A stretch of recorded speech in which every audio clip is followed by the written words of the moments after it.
और आज बात महंगाई दर की। आम जनता जो है वो महंगाई से, ज़रूरी चीज़ों की महंगाई से, पेट्रोल ईंधन की महंगाई से परेशान है, खाद्य वस्तुओं की महंगाई से परेशान है। और जो सरकार के इंडेक्स हैं, सूचकांक हैं, वो भी इस बात को चीख चीख कर कह रहे हैं कि महंगाई किस कदर आम जनता पर भारी पड़ रही है। अब एक जो नया आंकड़ा आया है थोक महंगाई दर का, थोक मूल्य सूचकांक, उसने 12 साल का रिकॉर्ड तोड़ दिया है।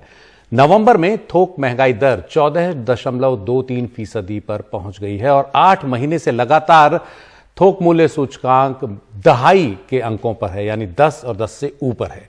और आम जरूरत की चीजें महंगी हुई हैं। खुदरा महंगाई दर भी इस बीच बढ़कर 4.91% हो चुकी है। तो ये सूचकांक हैं, ये इंडेक्स हैं जो लगातार बता रहे हैं कि सरकार भी ये बात अब मान रही है कि महंगाई दर काफी बढ़ गई है। लेकिन जनता के लिए क्या कुछ सरकार इसमें राहत देने के लिए कुछ का काम कर रही है, ये खास बात है। और अगर आपको बताएं कि थोक मूल्य सूचकांक जो है उसमें किस तरह से तेजी आई है, आप ये ग्राफिक्स देख सकते हैं कि थोक मूल्य सूचकांक और खुदरा महंगाई दर दोनों की दोनों लगातार ऊपर की तरफ बढ़ रही हैं। और पिछले 8 महीने में लगातार थोक मूल्य सूचकांक जो है वो ऊपर की तरफ चढ़ रहा है और पिछले 12 साल में सबसे ज्यादा ऊंचाई पर है। इसकी कई वजह हैं। थोक मूल्य सूचकांक जो है उसमें तेजी की कई वजह हैं। ये वो सूचकांक होता है जो खुदरा मूल्य, यानी आम आदमी जो सामान खरीदता है उसकी महंगाई नहीं बताता है। वो बताता है कि फैक्ट्री के गेट पर महंगाई क्या है, यानी जो होलसेलर हैं वो जब फैक्ट्री से खरीदते हैं कोई चीज तो उनको किस तरह की महंगाई का सामना करना पड़ रहा है। प्राथमिक उत्पाद महंगे हो गए हैं, इसलिए चीज़ों को बनाना महंगा हो रहा है, इसलिए ये थोक मूल्य सूचकांक बढ़ा है। खाद्य वस्तुएं महंगी हुई हैं, कच्चा तेल महंगा हुआ है, प्राकृतिक गैस महंगी हुई है, बेसिक मेटल्स महंगे हुए हैं, गैर ईंधन गैर खाद्य उत्पाद जो हैं वो सब महंगे हुए हैं। और ये सभी चीज़ें फैक्ट्री में प्रोडक्शन के दौरान इस्तेमाल होती हैं और इनसे जो मैन्युफैक्चर्ड गुड्स हैं उनकी कीमत बढ़ती है। और जब होलसेलर पहुंचता है कोई चीज़ खरीदने के लिए तो उसको चीज़ महंगी मिलती है। वही बात WPI बताता है, यानी विनिर्मित उत्पाद महंगे हो जाते हैं और जब होलसेलर आपसे महंगा खरीदेगा, फैक्ट्री से महंगा खरीदेगा, तो नीचे खुदरा महंगाई दर भी बढ़ेगी।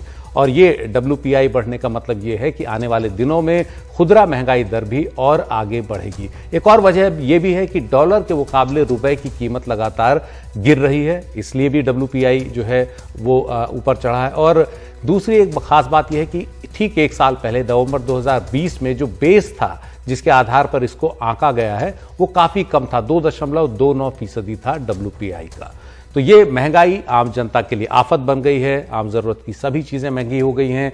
खाद्य वस्तुओं के दाम आप देख ही रहे हैं, चाहे वो सब्जियां हों, फल हों, दालें हों, सब, दूध, सब महंगा हो चुका है। पेट्रोल डीजल की कीमतें काफी ऊपर हैं। हालांकि कुछ टैक्स कम सरकार ने जरूर किया है, लेकिन उससे ऐसी कोई राहत जनता को बड़ी नहीं मिली है।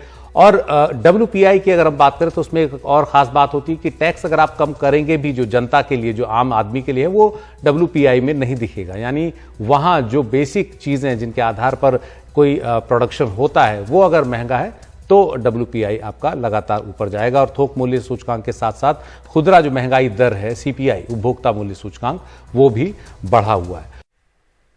और महंगाई के इस मुद्दे पर बात करने के लिए हमारे साथ हैं 2 खास मेहमान, प्रोफेसर अरुण कुमार जो अर्थशास्त्री हैं और डॉक्टर अमन चुघ जो CA भी हैं और अर्थशास्त्री भी हैं। सबसे पहले प्रोफेसर अरुण कुमार, आपसे सवाल, ये WPI का जो आंकड़ा है जो 12 साल में सबसे ऊंचा है, ये आम आदमी के लिए किस तरह एक खतरे का संकेत बना है, या आम आदमी क्या समझे? क्या आने वाले दिनों में इसका मतलब है कि CPI जो है, जो खुदरा मूल्य सूचकांक है, वो भी बढ़ेगा?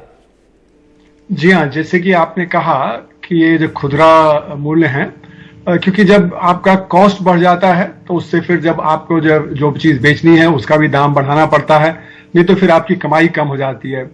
तो ये बात बिल्कुल सही है। अब सवाल ये उठता है कि ये WPI क्यों बढ़ रहा है।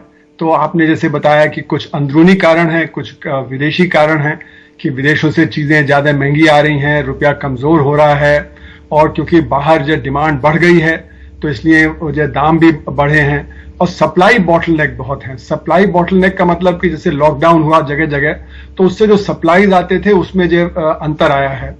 बहुत सारे बिजनेस बंद हो गए हैं, वो दोबारा रिवाइव नहीं कर पाए हैं, इसलिए सप्लाई बॉटलनेक कंटिन्यू कर रहा है। हालांकि डिमांड कम है, अभी भी अर्थव्यवस्था पटरी पे नहीं आ पाई है जो प्री पैंडेमिक की लेवल पे थी, लेकिन फिर भी ये दिखा रहा है कि अगर दाम बढ़ रहे हैं तो सप्लाईज ठीक से नहीं आ रहे हैं।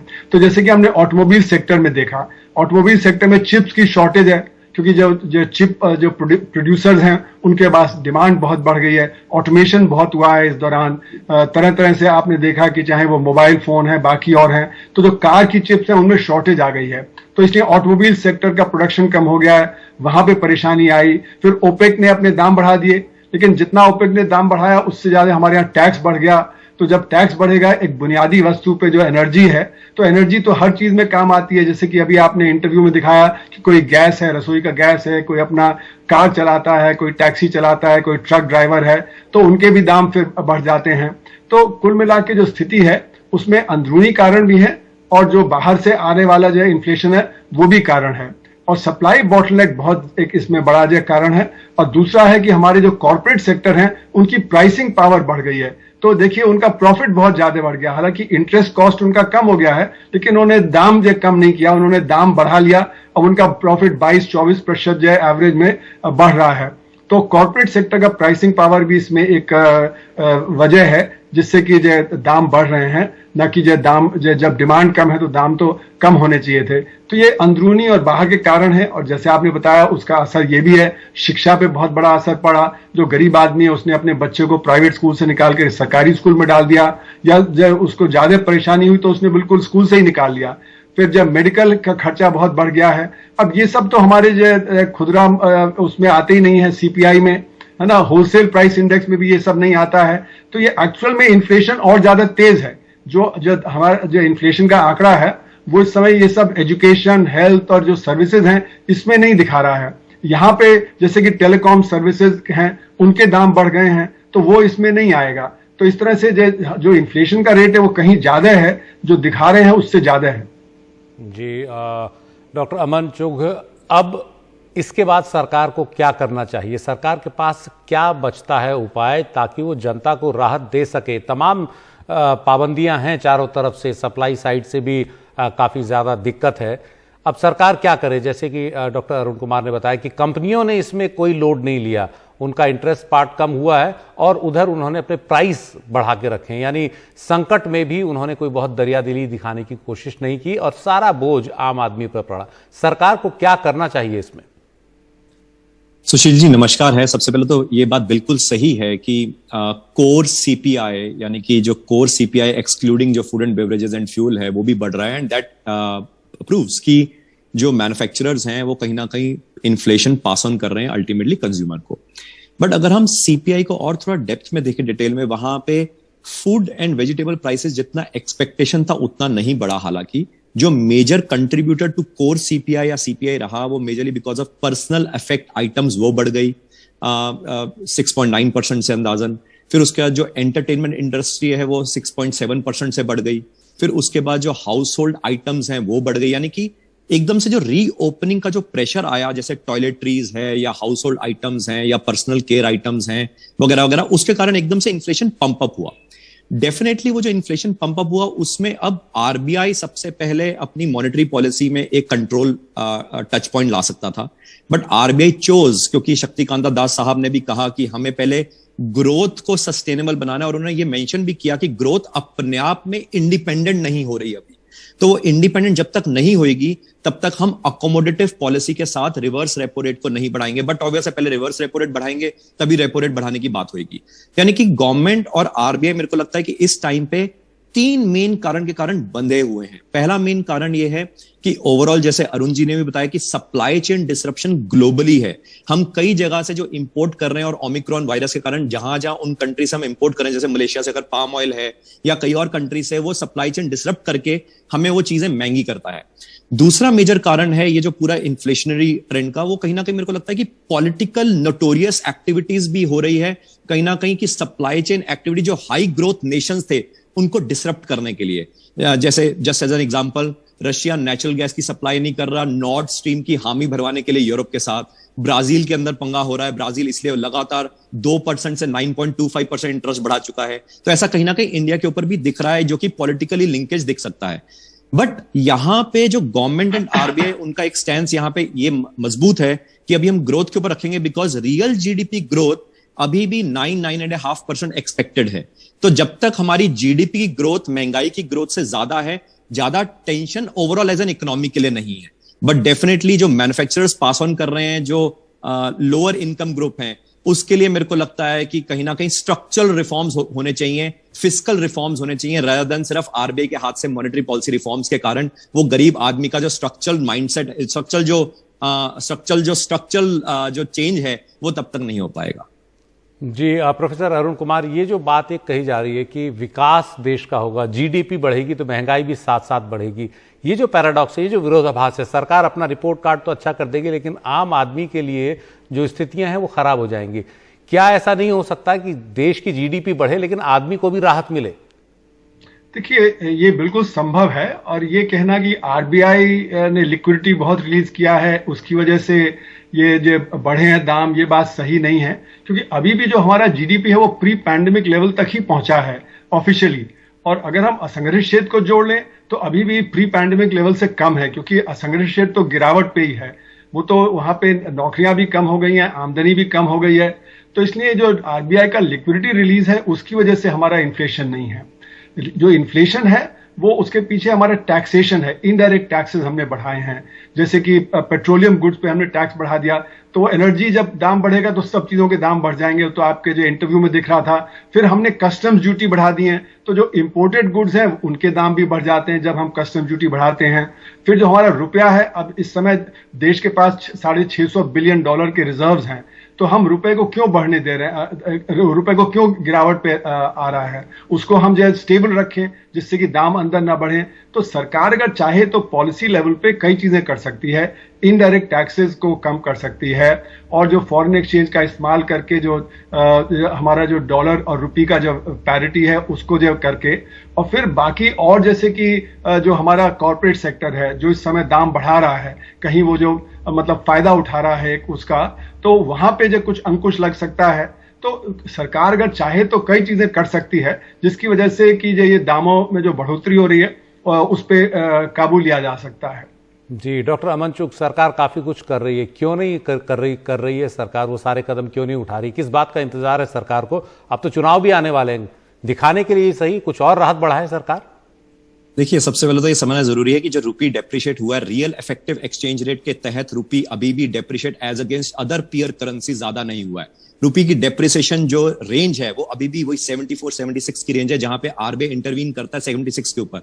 इसलिए $682 बिलियन से $640 बिलियन आए हैं हमारे रिजर्व्स। Point number 1।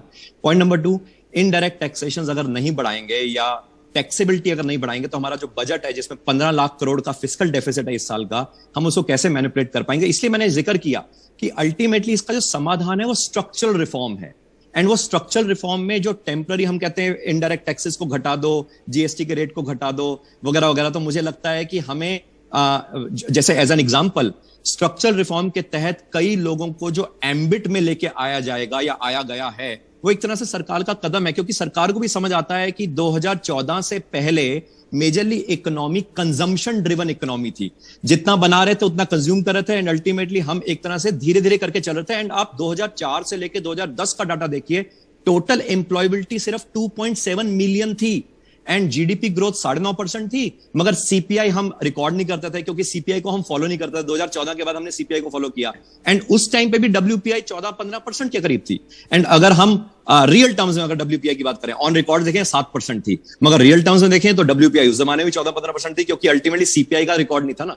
तो 2014 के बाद एक तरह से इन्वेस्टमेंट ड्रिवन इकोनॉमी की बात करी, इन्वेस्टमेंट ड्रिवन इकोनॉमी। 2014 की जो ऐतिहासिक लकीर आप भी खींच रहे हैं, ये सब जगह खींची जाने लगी है। प्रोफेसर अरुण कुमार, बस एक मैं जवाब चाहूंगा, क्या आप सहमत हैं डॉक्टर अमन चुग की बात से? मेरे पास इसके बाद मैं 10 सेकंड और लूंगा। 2014 की मैं बात इसलिए कर रहा हूं क्योंकि 2014 के बाद ही मॉनेटरी पॉलिसी कमेटी बनी और सीपीआई को हमने अडॉप्ट किया, उससे पहले तो हमने अडॉप्ट नहीं किया। जी, देश में 2014 के बाद कई चीजें पहली बार हुई हैं, आप भी कह रहे हैं। प्रोफेसर अरुण कुमार, बस एक छोटा सा जवाब। हाँ, नहीं, देखिए ऐसा है कि 2014 के पहले और 2014 को हमको कंपेयर नहीं करना चाहिए, क्योंकि एनुअल जो रेट ऑफ इन्फ्लेशन था वो जरूर 2 साल बढ़ा, लेकिन उसके पहले वो कम भी था। ऐसा नहीं है कि जो हरदम ये हाई था।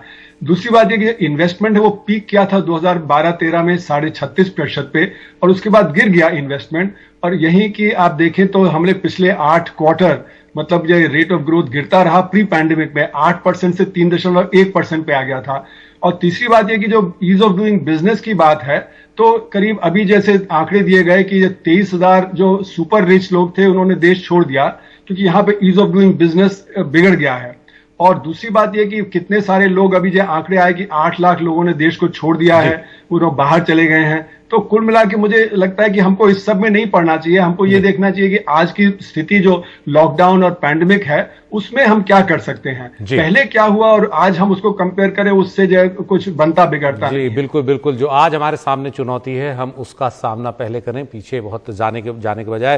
प्रोफेसर अरुण कुमार, डॉक्टर अमन चुग, आपका बहुत बहुत धन्यवाद इस मसले पर विस्तार से जानकारी देने के लिए।